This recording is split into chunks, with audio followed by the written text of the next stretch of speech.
David Weisman and John Palmer, and what their interaction was with Edie. So David made the fortunate or unfortunate decision, depending on whether you were him or his parents, to drop out of Syracuse University after a viewing of La Dolce Vita, deciding he needed to be in Rome immediately in the proper car, and proceeded to attempt to drive and actually successfully drive to Europe, which, believe it or not, you could do at the time because there were car ferries. From there, he did posters with Fellini and Pasolini, and then came back, and at the point at which he became a filmmaker, he was the poster maker for Otto Preminger. He met Edie in '67, at the beginning of the making of Ciao Manhattan, which was a film that took 5 years to make, and has gone on subsequently to make a lot of other amazing films, among them Kiss of the Spider Woman, which was one of the first independent films to be nominated for an Academy Award.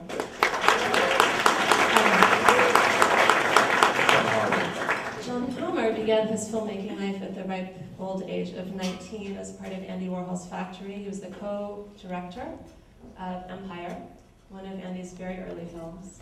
He also was in some Warhol films and is in a lot of the audio tapes that Warhol made, which has been very fun for me as I've been listening to them in the Warhol Museum.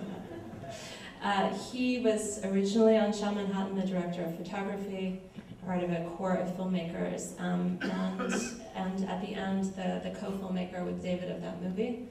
That was, in some ways, the last film he made. He went on to sail the 7 seas, literally, and now lives and works in Hawaii in the prison system with methamphetamine addicts. We're very proud of him. I'm sure everyone here tonight knows something about Edie, or you would not be here. There's people here, I'm sure, just because they like how she wore her eye makeup. There's people who know that she was a muse to Warhol and to Dylan. And there's people that know that she lived a very fast, compelling, and short life that somehow embodies in a way what we still think of today as the 60s. We are going to try to show you tonight something you have not seen about Edie.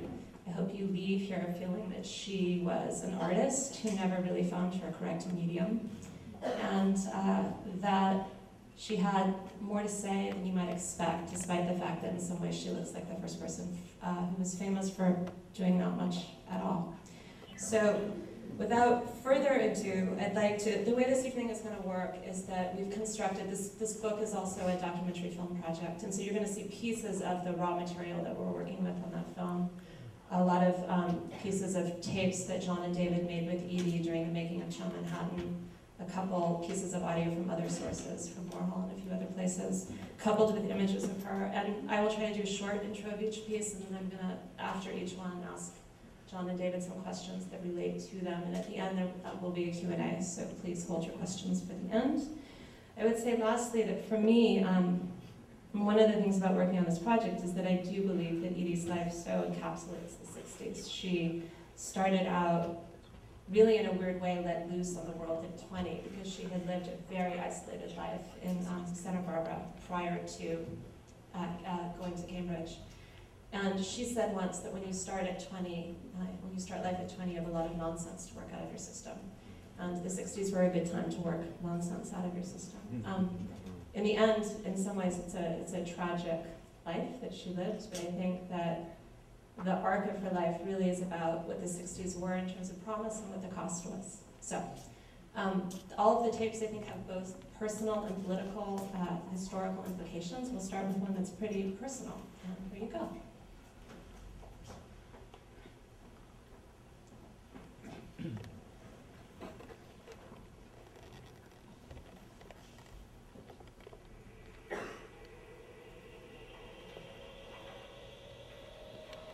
From a biographical perspective, when David called me up, I've been on Maui for 27 years. So thinking about Edie Sedgwick from that perspective, David calls and says, well, we're going to do this, this book is coming out, and so on. And so my first thought was, well, what commends all this to our interest? What are we really looking at here? So maybe the next tape. I think the next tape in some ways addresses that. David, do you want to talk a little bit about how and why these tapes were made? Child Manhattan was a 5-year experiment on both filmmaking and life. And we began in '67, and the film wasn't finished until '72. And several of the participants are sitting amongst us here, we'll introduce later. But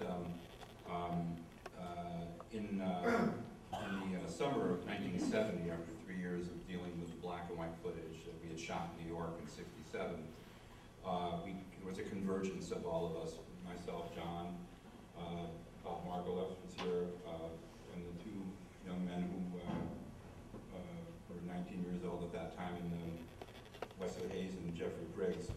And we converged in the valley in Los Angeles, and sort of split time between Los Angeles and Santa Barbara, where John and his wife Janet were caregivers to Edie at a time when she was either going to, it sounded like a fork in the road, either she was going to be incarcerated or would attempt to put her life back together, and what was important to her at that time was finishing the film for a number of reasons which we'll explore tonight. And at that time, John, Janet lived with Edie in a small apartment in Santa Barbara.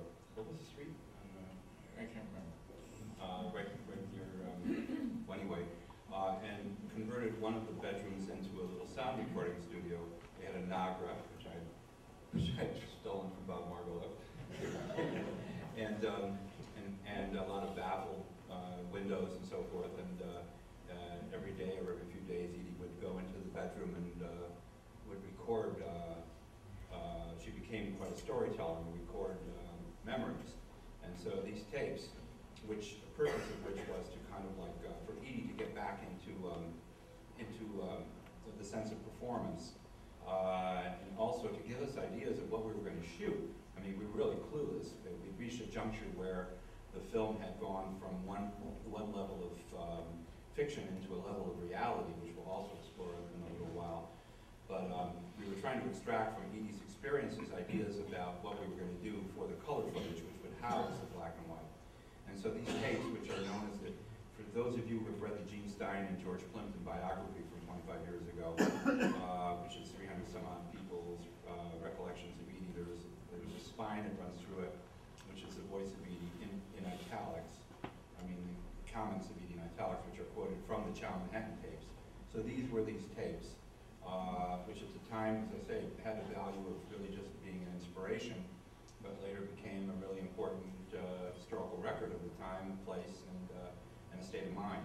And so a lot of these items that you're seeing, so the units contain these tapes.